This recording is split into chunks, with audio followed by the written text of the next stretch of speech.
Friends, Awadhesh Kumar channel में आपका स्वागत है। मैं यहाँ पर इलेक्ट्रिकल का नया नया वीडियो लेके आता रहता हूँ। तो आज हम डिस्कस करेंगे ड्यूअल स्टार्टर के बारे में, डायरेक्ट ऑनलाइन स्टार्टर के बारे में। उसका हम डायरेक्ट ऑनलाइन क्यों कहते हैं और उसका यूज क्या है, वर्किंग क्या है, और उसका सर्किट डायग्राम के थ्रू हम उसका वर्किंग समझेंगे।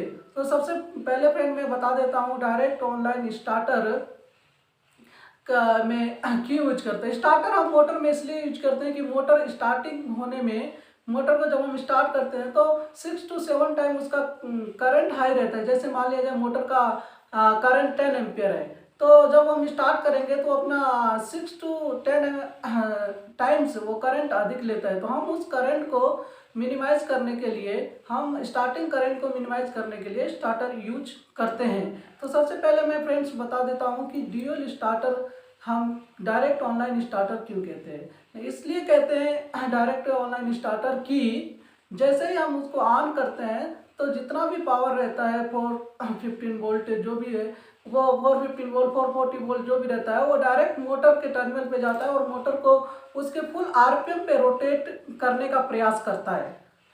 तो और मोटर 0.5 सेकेंड या उससे कम सेकेंड या 1 सेकेंड के अंदर ही, अंडर 1 सेकेंड के अंदर ही वह आपने फुल आरपीएम पे रोटेट होने लगता है। इसलिए इसको डायरेक्ट ऑनलाइन स्टार्टर कहते हैं। सिर्फ इसमें एक ओएलआर प्रोटेक्शन के लिए लगाया रहता है, और उसके ओएलआर में के बारे में हम बाद में डिस्कस, एक वीडियो बना दूंगा फुल डिटेल के बारे में।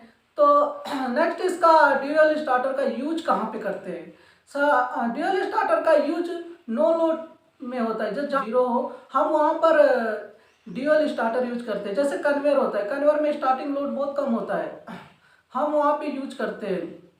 और स्मॉल पंप्स के लिए यूज करते हैं, फैंस के लिए यूज कर लेते हैं। और जो पंप होता है 1 किलोवाट 2 किलोवाट का, जो स्मॉल कैपेसिटी का रहता है, उसमें लिए ड्यूअल स्टार्टर यूज करते हैं। कंप्रेसर में 5 किलोवाट से भी ऊपर हुआ तो उसके लिए हम स्टार डेल्टा स्टार्टर यूज करते हैं। उसके बारे में मैं एक नेक्स्ट वीडियो बनाऊंगा स्टार डेल्टा स्टार्टर के बारे में। हूँ पावर सर्किट डायग्राम, फिर कंट्रोल सर्किट डायग्राम, और उसके बाद मैं कंबाइन करके बनाऊंगा सर्किट डायग्राम। तो मेरे साथ अंत तक वीडियो में बने रहिए, और मेरे साथ जुड़ने के लिए प्लीज़ मेरे चैनल को सब्सक्राइब करें और लाइक एंड शेयर करें। तो चलते हैं पावर सर्किट डायग्राम के पास। बता देता हूँ, इसमें एक मैग्नेटिक कॉन्टेक्टर यूज होगा, जिसका हम यहाँ पे 24 वोल्ट प्लस सप्लाई और माइनस सप्लाई यहाँ पे देंगे। और इसके अंदर जो ऑक्सिलरी कॉन्टेक्टर होते हैं वो एनसी के लिए हम ये कॉन्टेक्ट यूज करते हैं, और एनओ के लिए हम ये वाला कॉन्टेक्ट यूज करते हैं। और मैं बता देता हूँ आप पुश बटन के लिए ये सिंबल होता है, इसके लिए हम ये यूज करेंगे। और ऑन पुश बटन के लिए एक सिंबल होता है, जब हम इसको प्रेस करेंगे तो यहाँ पे कॉन्टेक्ट होगा और सप्लाई पास होगा, और इसको प्रेस करेंगे तो यहाँ से डिस्कनेक्ट होगा। तो हम सबसे पहले मैं पावर सर्किट डायग्राम के बताता हूँ आपको। तो ये मैं पावर सर्किट डायग्राम बनाने जा रहा हूँ। R phase, Y phase, B phase. यहाँ पर एक एमसीबी यूज करते हैं आजकल, मैक्सिमम एमसीसीबी यूज हो रहा है।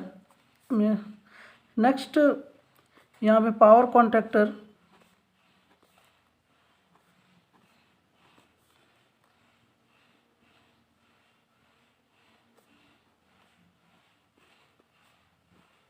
फ्रेंड्स ये पावर कॉन्टेक्टर, इसका A1 टर्मिनल, A2 टर्मिनल, उसके बाद ये OLR है,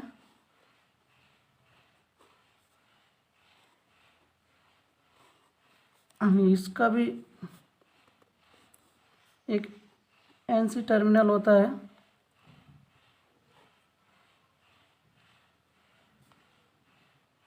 जिसका टर्मिनल नेम 95, 96 होता है। और इसके बाद डायरेक्ट हम 3 फेज इंडक्शन मोटर में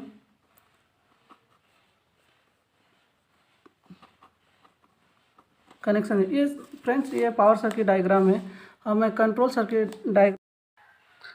फ्रेंड्स ड्यूअल स्टार्टर का कंट्रोल सर्किट डायग्राम मैं बनाने जा रहा हूँ। फेज या इस पॉजिटिव 24 वोल्ट भी कहते हैं control supply.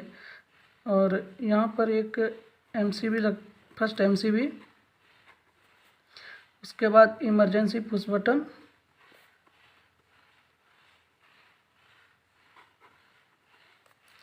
Next of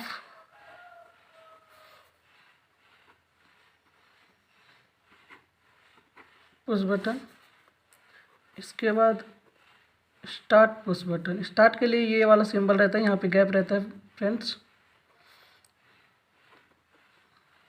on push button, यहाँ पे होल्डिंग कॉइल देते हैं,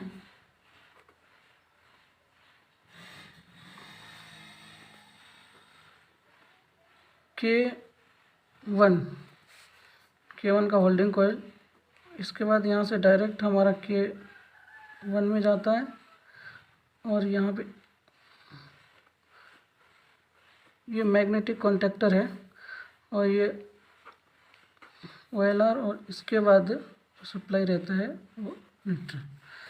फ्रेंड ये हो गया कंट्रोल सर्किट डायग्राम। अब मैं कंबाइंड सर्किट डायग्राम बनाने जा रहा हूँ। फ्रेंड मैं शुरू करने जा रहा हूँ ड्यूल स्टार्टर का कंबाइंड सर्किट डायग्राम। पहले मैं पावर बना लेता हूँ B। यहाँ पे MCB रहेगा। मोस्टली आजकल यूज MCC भी करते हैं। पावर कॉन्टेक्टर,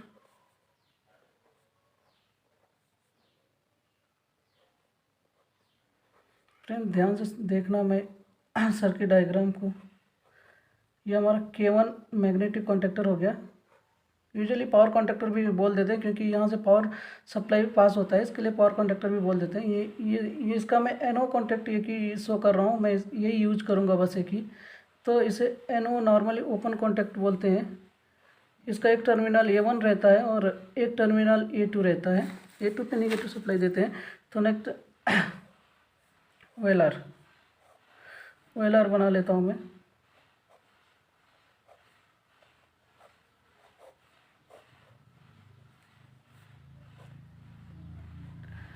OLR में ये NC कॉन्टेक्ट रहता है जिसका टर्मिनल नंबर 95 और 96 रहता है। इसके बाद ये टर्मिनल डायरेक्ट मोटर में चला जाता है, 3 phase induction motor.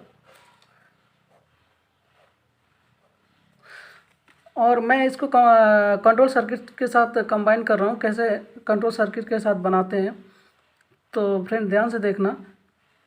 P phase हम लिया, 24 वोल्ट भी ले सकते हैं, 110 वोल्ट भी ले सकते हैं। और सबसे पहला है हमारा MCB।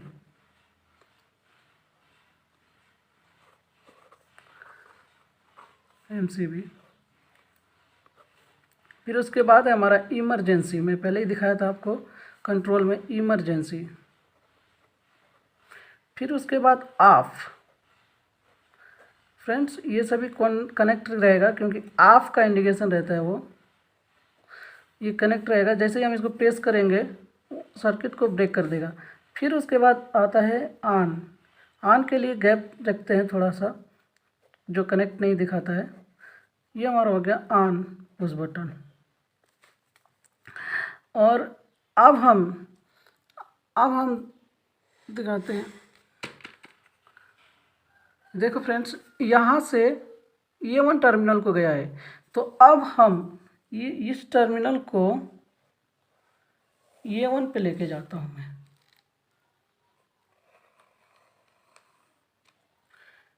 ये A1 को लेके चला गया।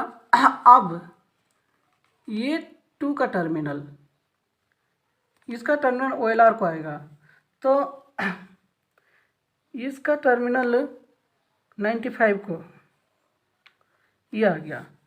और इसका OLR का दूसरा टर्मिनल में नेगेटिव सप्लाई रहेगा। मतलब हम यहाँ से डायरेक्ट 24 वोल्ट या 10 वोल्ट हम नेगेटिव सप्लाई दे देंगे।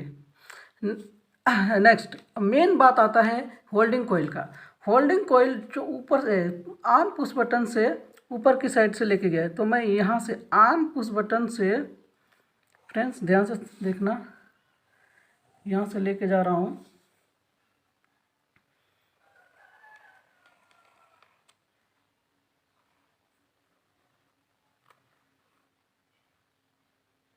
यहाँ पे कनेक्ट कर दिया, NO को देना था तो NO कनेक्ट कर दिया।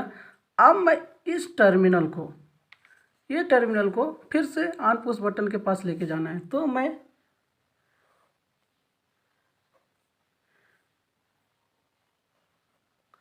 ये कर दिखाता है सर्किट,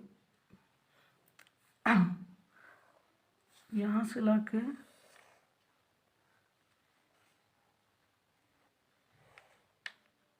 ये टर्मिनल को कनेक्ट। तो वर्किंग प्रिंसिपल मैं बता देता हूँ फ्रेंड्स। हमें मेनली पावर यहाँ MCB ऑन कर देते हैं, पावर यहाँ पे रहता है, यहाँ पे पावर रहता है। जैसे ही ये power contactor magnetic contactor pickup होगा, वैसे ही सप्लाई हमारा OLR के थ्रू होते हुए मोटर ऑन हो जाएगा। तो जैसे ही ये MCB ऑन रहेगा, इमरजेंसी NC कॉन्टैक्ट में है, ये भी कॉन्टैक्ट में है। जैसे ही हम पुश बटन को प्रेस करेंगे, ये सप्लाई सबसे पहले यहाँ से होते हुए ये कॉन्टेक्टर पे जाएगा, और नेगेटिव सप्लाई ऑलरेडी यहाँ से है। तो यहाँ पे जाता, जैसे ही ये सप्लाई आएगा तो ये कनेक्ट को करेगा, मैग्नेटिक कोइल एनर्जाइज हो जाएगा। एनर्जाइज होने के बाद ये NO कॉन्टैक्ट NC हो जाएगा, और ये भी NO कॉन्टैक्ट है तो ये भी NC हो जाएंगे। तो ये NC होने के बाद ये कनेक्ट हो जाएंगे, और कनेक्ट होने के बाद पावर सप्लाई पास हो जाएगा, और होने के बाद मोटर ऑन हो जाएगा। लेकिन जैसे ही हम पुश बटन को छोड़ते हैं, तो जैसे ही अब हम पुश बटन को छोड़ते हैं, फिर सप्लाई हमारा यहाँ से होके यहाँ जाता है, क्योंकि ऑलरेडी ये पिकअप हुआ है। तो यहाँ से होने के बाद ये सप्लाई यहाँ से पास होके फिर यहाँ से यहाँ पर आता है। तो मतलब ये पुश बटन तो पीछे आ जाता है, तो बाद में सप्लाई हमारा यहाँ से होते हुए यहाँ जाता है, क्योंकि ये हमने पहले पिकअप हुआ था। पिकअप होने के बाद फिर यहाँ से ये NO है NC हो जाता है, उसके बाद ये सप्लाई यहाँ से होते हुए यहाँ आता है, यहाँ से फिर रिटर्न होकर यहाँ पे जाते हैं। तो इसलिए ये ऑन हो जाता है। अगर हमको ऑफ करना है इमरजेंसी में, अगर हम यहाँ पे प्रेस कर देंगे, इमरजेंसी में ऑफ हो जाएगा, सर्किट ब्रेक हो जाएगा। ऑफ पुश बटन करेंगे ऑफ हो जाएगा, क्योंकि ये पुश बटन है। जैसे हम इमरजेंसी प्रेस करते हैं, कॉन्टेक्टर ऑन होगा, फिर छोड़ेंगे NC हो जाएगा। यहाँ पर भी हम प्रेस करेंगे, फिर छोड़ेंगे पुश बटन को, तो फिर NC हो जाएगा। तो और जैसे OLR है, यहाँ पे OLR में अगर मान लो कि ओवर करंट, हमारा OC जो ओवर करंट है 5 एम्पियर सेट किया हुआ है, मान लो 0.5 सेकेंड्स के लिए। जैसे ये 5 सेकेंड से अधिक होगा, मतलब 5.1 होगा, 5.1 एम्पियर होगा, या इससे ऊपर होगा 0.5 सेकेंड से, तो OLR से यहाँ पे ट्रिप होगा, और ये जो NO NC कॉन्टेक्ट है NO हो जाएगा। तो यहाँ से न्यूट्रल सप्लाई नहीं जाएगा, इसके लिए कॉन्टेक्टर ऑफ हो जाएगा। तो thank you friends my watching for video. आप इसको नोट बना सकते हैं, आपको स्टडी में हेल्प होगा। तो प्लीज़ मेरे चैनल को सब्सक्राइब करें, लाइक एंड शेयर करें। Thanks friends.